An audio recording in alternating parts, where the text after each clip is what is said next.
So part three. So why do I say that?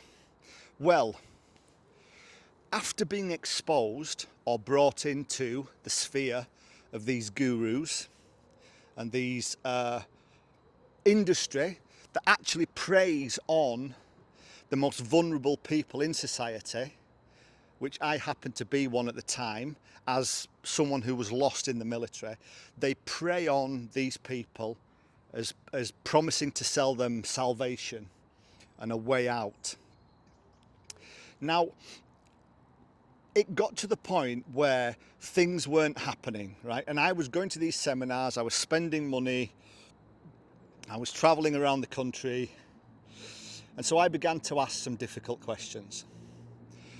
And interestingly, the moment I started to ask questions, I became aware that actually I was getting pushed further and further out from being allowed in. Now, these questions weren't difficult, these were just questions to ask why.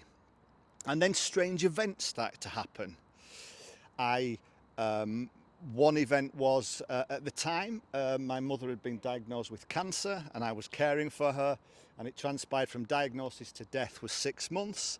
But one morning in the early hours, they got a random person trying to gain access into their property by giving them some convoluted and bullshit story. I started to get hassled in the streets by homeless people.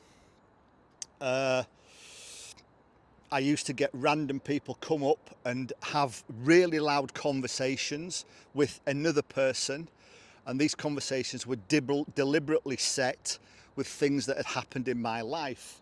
There was a gentleman who worked, when I was an engineer, worked in an office.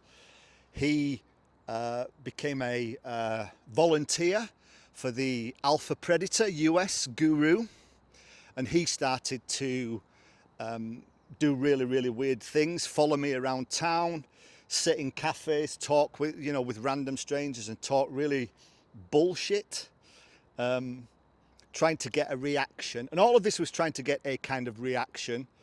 But anyway, so this is when I kind of really understood that actually this entire multi-billion economic system, and that's the bit you've got to remember, the multi-billion economic system was bullshit.